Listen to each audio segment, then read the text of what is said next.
Hello everyone, welcome to Indian academy. पिछले video में हमने स्टाफिंग के कुछ इंपॉर्टेंट कॉन्सेप्ट्स को डिस्कस किया था और आज हम स्टाफिंग के अंदर रिक्रूटमेंट को डिस्कस करने वाले हैं। जैसे कि हमने जाना था कि स्टाफिंग का जो प्रोसेस है उस प्रोसेस का एक इम्पॉर्टेंट कंपोनेंट है रिक्रूटमेंट। तो चलिए आज देखते हैं कि ये रिक्रूटमेंट होता क्या है।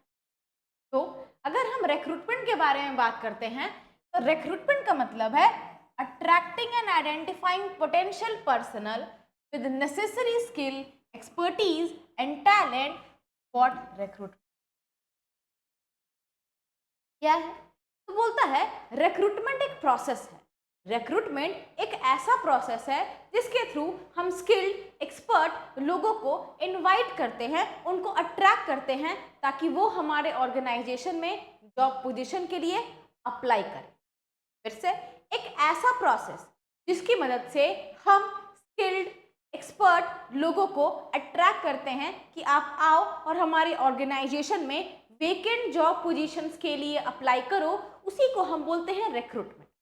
रिक्रूटमेंट एक ऐसा प्रोसेस है जिसके थ्रू हम ये मेक श्योर करना चाहते हैं कि स्किल्ड और टैलेंटेड लोग ही हमारे ऑर्गेनाइजेशन को ज्वाइन करें और वाइड वैरायटी ऑफ चॉइस हमें ऑफर हो। रिक्रूटमेंट के अंदर हम ये मेक श्योर करते हैं कि वाइड वैरायटी ऑफ चॉइस हमें ऑफर हो और बेस्ट से बेस्ट कैंडिडेट हम अपने ऑर्गेनाइजेशन के लिए सिलेक्ट करें। तो अब ये जो रिक्रूटमेंट का प्रोसेस है इसके कुछ टाइप्स होते हैं, कुछ सोर्सेस होते हैं, जिनमें सबसे पहला सोर्स है इंटरनल सोर्स ऑफ रिक्रूटमेंट। बोलता है ये इंटरनल सोर्स ऑफ रिक्रूटमेंट क्या होता है? जब हम अपने ऑर्गेनाइजेशन के वेकेंट जॉब पोजीशन को ऑर्गेनाइजेशन के अंदर मौजूद इंडिविजुअल के थ्रू ही फुलफिल करवा लेते हैं, उसको हम बोलते हैं इंटरनल सोर्स ऑफ रिक्रूटमेंट। तो हमारे ऑर्गेनाइजेशन के जॉब पोजीशंस पे जो हमारे एग्जिस्टिंग एम्प्लॉय है वही आके उनको फिल करते हैं, यही है इंटरनल सोर्स ऑफ रिक्रूटमेंट। जब हम किसी आउटसाइडर को रिक्रूट नहीं करते हैं बल्कि अपने ऑर्गेनाइजेशन के अंदर मौजूद लोगों से ही उस जॉब पोजीशन को फिल कर लेते हैं। तो अब ये जो है ये एक कॉस्ट इफेक्टिव स्ट्रैटेजी है, बिकॉज यहाँ पे हम किसी आउटसाइडर को बुलाते नहीं तो भाई कोई खर्च होता ही नहीं है। तो चलिए सबसे पहले देखते हैं इस इंटरनल सोर्स ऑफ रिक्रूटमेंट का बेनिफिट क्या है। बोलता है ये इकोनॉमिक होता है। ये इकोनॉमिक कैसे है? तो बोलता है भाई इंटरनल सोर्स में हम अपने एग्जिस्टिंग एम्प्लॉय के थ्रू ही वेकेंट जॉब पोजीशन को फिल कर रहे हैं, तो यहाँ पे मेरा कोई खर्च नहीं पड़ रहा। मेरा दूसरा बेनिफिट क्या होता है? तो बोलता है मेरा दूसरा बेनिफिट ये है कि एग्जिस्टिंग एम्प्लॉय मोटिवेट हो जाते हैं। भाई अगर हमने अपने एग्जिस्टिंग एम्प्लॉय की मदद से ही उन जॉब पोजीशंस को फुलफिल किया है तो हमने उन्हीं को सिलेक्ट किया होगा जिन्हें बेटर परफॉर्मेंस दी होगी। तो यहाँ पे अगर एम्प्लॉयज़ ने बेटर परफॉर्मेंस दी है, यहाँ पर अगर एम्प्लॉयज़ ने बेटर परफॉर्मेंस दी है तो क्या होता है तो यहाँ पे उनको हम प्रमोट करके थ्रू भी रिक्रूट कर सकते हैं। तो बोलता है एम्प्लॉयज़ यहाँ पे मोटिवेट होते हैं और बेटर परफॉर्म करने। इसके अलावा बोलता है कि एम्प्लॉय की ट्रेनिंग में आपको कोई टाइम वेस्ट नहीं करना है। क्यों? क्योंकि जो एम्प्लॉयज़ है वो ऑलरेडी फेमिलियर है ऑर्गेनाइजेशन में, उन्होंने पहले ही ट्रेनिंग ले रखी है, तो यहाँ पे कोई एक्स्ट्रा समय खर्च करने की हमें ज़रूरत नहीं। इसके अलावा बोलता है कि यहाँ पे लेबर टर्नओवर के चांसेस भी कम। होता क्या है, जब भी कोई नया एम्प्लॉय आता है तो उस नए एम्प्लॉय को टाइम लग जाता है।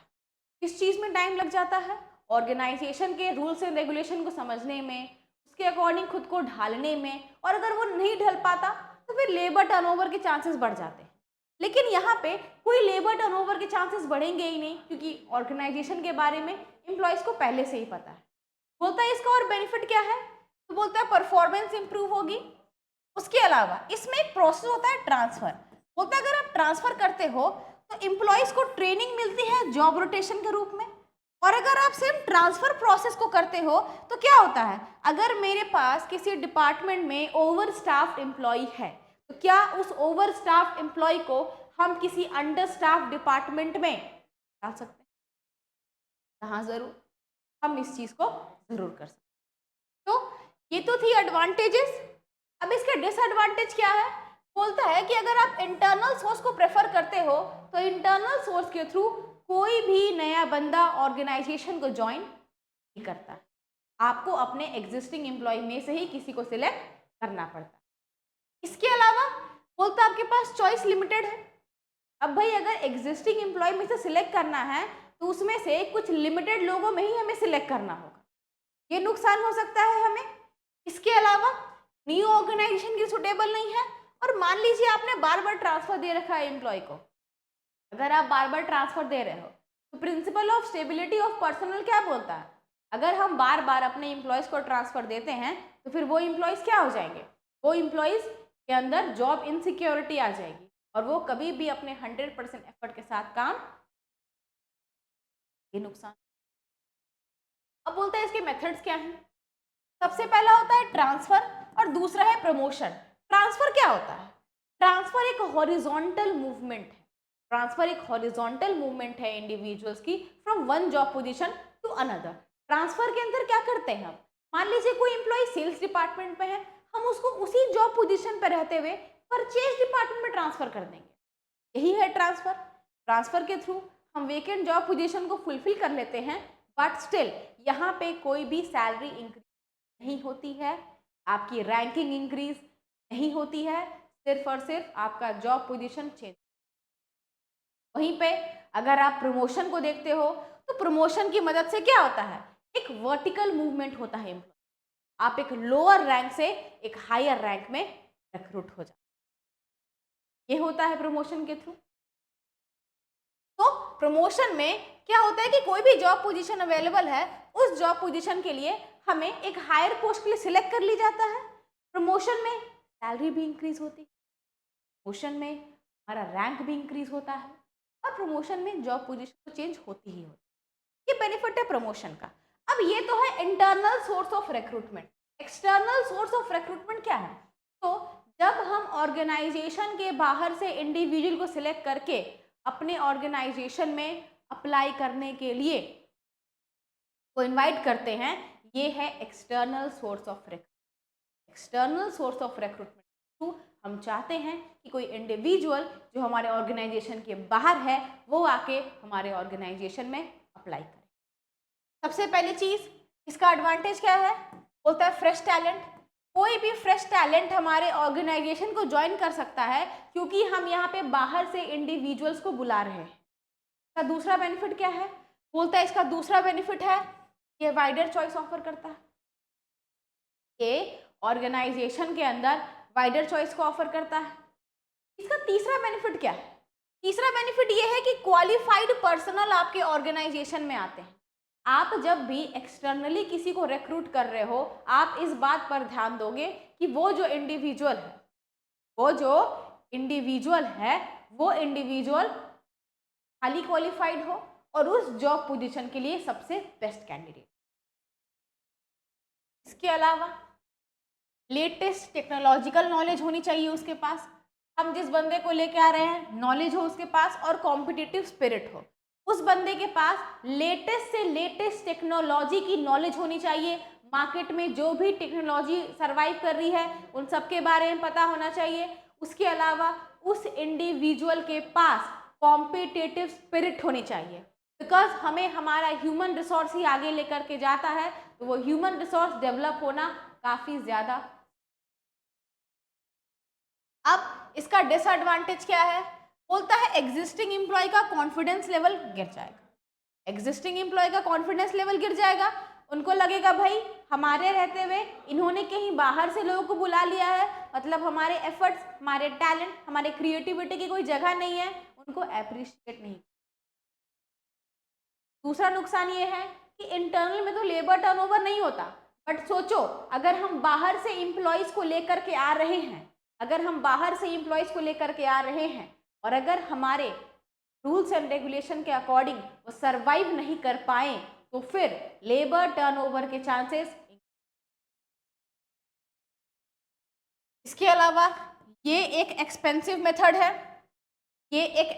मेथड है, क्योंकि यहाँ पे पूरे रिक्रूटमेंट प्रोसेस को चलाना होगा, आपको एडवर्टाइज करना होगा, लोग को लाना होगा, वेरियस एग्जाम्स कंडक्ट करने होंगे, तब होंगे। एम्प्लॉयज़ लेथार्जिक हो जाते हैं, एग्जिस्टिंग एम्प्लॉयज़, उनको लगता है भाई कि अब मेरे को तो ये लोग प्रमोट करेंगे नहीं, ये लोग नए नए एम्प्लॉयज़ को ऑर्गेनाइजेशन में लेकर के आ रहे हैं। अब अगर इसको आप फॉलो करते हैं तो फिर इसका मेथड क्या है? सबसे पहला डायरेक्ट रिक्रूटमेंट क्या होता है? बोलता है ऑर्गेनाइजेशन में मान लीजिए अगर प्यून की जॉब पोजीशन खाली है, अगर ऑर्गेनाइजेशन में प्यून की जॉब पोजीशंस खाली हैं तो प्यून की जॉब पोजीशन को फुलफिल करने के लिए हम क्या करेंगे? अपने ऑफिस के गेट में एक जनरली नोटिस चिपका लेंगे, इसमें हम लिखेंगे डायरेक्ट वॉक इन इंटरव्यू, आप आओ इंटरव्यू दो एंड देन हम आपको उसके लिए सिलेक्ट कर लेंगे। तो इस तरह के छोटे जॉब पोजीशंस के लिए हम डायरेक्ट रिक्रूटमेंट को प्रेफर करते हैं। दूसरा होता है हमारा कैजुअल कॉलर। कैजुअल कॉलर क्या होता है? जब भी हम अपने ऑर्गेनाइजेशन में रिक्रूटमेंट निकालते हैं, अगर कुछ लोग का सिलेक्शन नहीं हुआ बट वो कॉम्पिटेंट थे, बट कुछ रीजन से हमने उनको सिलेक्ट नहीं करा, तो फिर उस कंडीशन में हम क्या करते हैं? उस कंडीशन में हम उन इंडिविजुअल्स को, ये एप्लीकेशन को बोलते हैं कि भाई आप अपने एप्लीकेशन को छोड़ करके जाओ, हमारे आपने जो रिज्यूम वगैरह दिया था आप अपने रिज्यूम को हमारे पास छोड़ करके जाओ। जब भी हमारे पास रिक्रूटमेंट होती है हम उनका वो रिज्यूम निकालते हैं, अपना एक एप्लीकेशन फाइल मेंटेन करते हैं उनके लिए, उनके रिज्यूम का हम एक फाइल मेंटेन करते हैं और उस फाइल के थ्रू ही हम उनको निकालते हैं और अपने जॉब के अकॉर्डिंग जो सबसे बेस्ट कैंडिडेट होता है उसमें से कॉल करते देन उसको सेलेक्ट। अब तीसरा है एडवर्टीजमेंट। जब भी हमें media places, social media, newspaper, इन जगहों से अप्लाई करना होता है, एम्प्लॉयज़ बुलाने होते हैं, तो हम एडवर्टीजमेंट का वेरियस मास मीडिया प्लेटफॉर्म के थ्रू एडवर्टाइज करते हैं, हमारे पास ये जॉब पोजीशन खाली है, आप आके उसको फुलफिल।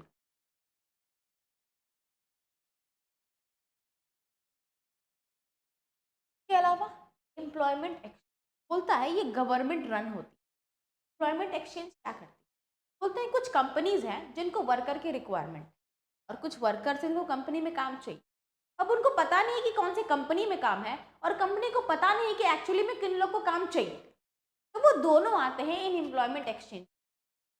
कंपनी अपने बारे में डिस्क्रिप्शन देती है कि भाई मुझे ये जॉब पोजीशन मेरे पास खाली और मेरे को इंडिविजुअल्स ये क्वालिफिकेशन के चाहिए, के पास वो वर्कर भी आता है और बताता है कि सर मेरे पास ये क्वालिफिकेशन है, मेरे को जॉब चाहिए। तो वो एक्सचेंज क्या करती है? दोनों को मिलाती है और अगर दोनों के बीच कोई मैच फाउंड होता है तो वो ऑर्गेनाइजेशन को वो वर्कर प्रोवाइड के थ्रू क्या होता है? ऑर्गेनाइजेशन को बेस्ट वर्कर मिल जाता है और वर्कर को अपने क्वालिफिकेशन के अकॉर्डिंग काम मिल जाता है। लेकिन अगर इसी काम को यहाँ पे कोई प्राइवेट एजेंसीज परफॉर्म करती है तो प्राइवेट एजेंसीज एक स्पेशल फीस लेके काम करती है और उनको हम बोलते हैं प्लेसमेंट एजेंसी। एक होता है कैंपस कंसल्टेंट। कैंपस कंसल्टेंट क्या होता है? जनरली जब ग्रेजुएट स्टूडेंट्स अपने फाइनल ईयर में होते हैं तो बड़ी बड़ी कंपनीज उनके कॉलेज को अप्रोच करती है, उनके कॉलेज में जाती है, उनके कॉलेज में जा करके फ्रेश टैलेंट को अपने ऑर्गेनाइजेशन में लेकर के आती है। इससे बेनिफिट क्या होता है? सबसे पहली चीज, fresh talent with latest technological know how हमारे ऑर्गेनाइजेशन में आता है और उनके बेनिफिट से हम ऑर्गेनाइजेशन को और ग्रो कर सकते हैं। और यहाँ पे उन ग्रेजुएट्स को ये बेनिफिट मिलता है कि उनको बड़ी बड़ी कंपनीज में काम करने का मौका मिलता है। इसके अलावा लेबर कॉन्ट्रैक्टर बोलता है, लेबर कॉन्ट्रैक्टर क्या बोलता है? मान लीजिए किसी कंस्ट्रक्शन साइट पे वर्कर की जरूरत है तो ये लेबर कॉन्ट्रैक्टर जो होते हैं ना वर्कर के कॉन्टैक्ट में भी है और जिनको वो चाहिए ना कंस्ट्रक्शन वैसे, मतलब समझो आप एक तरीके से जो कंस्ट्रक्टर होते हैं बिल्डर्स वगैरह उनके कॉन्टैक्ट में भी होते हैं। तो बिल्डर को जब भी रिक्वायरमेंट होती है ना तो ये लेबर कॉन्ट्रैक्टर गांव से उन वर्कर को सप्लाई कर देते हैं। ये दोनों के कॉन्टैक्ट में है, बिल्डर के भी और वर्कर के भी, तो वर्कर को भी काम मिल जाता है और बिल्डर को भी टाइम पे वर्कर मिल जाते हैं। तो लेबर कॉन्ट्रैक्टर इस तरीके से यहाँ पे काम करते हैं, ये भी एक एक्सटर्नल सोर्स ऑफ रिक्रूट। इसके अलावा वही सेम ही है, टेलीविजन पे एडवर्टीजमेंट, वेब पब्लिशिंग, जब आप इंटरनेट यूज कर रहे हो ऑलमोस्ट सेम कॉन्सेप्ट, तो हम लोग एडवर्टीजमेंट में जानते हैं। एक होता है रिकमेंडेशन ऑफ एम्प्लॉय। जब भी ऑर्गेनाइजेशन में जॉब पोजीशंस वेकेंट है ना, तो हम अपने एम्प्लॉयज़ को बोलते हैं कि भाई क्या तुम्हारे नज़र में कोई बंदा है? क्या तुम्हारे नज़र में कोई बंदा है जो इस जॉब पोजीशन को फुलफिल कर सकता है? अगर उनके फ्रेंड या फैमिली में कोई होता है तो वो उनका रिकमेंडेशन देते हैं, उनके बेसिस पे हम देखते हैं कि क्या ये सूटेबल है।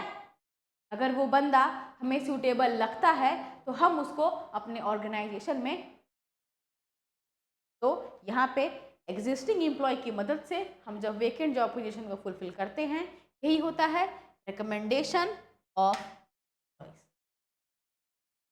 तो ये था external source of recruit. Thank you for watching this video. अगर आपको हमारा ये वीडियो पसंद आया हो तो हमारे चैनल को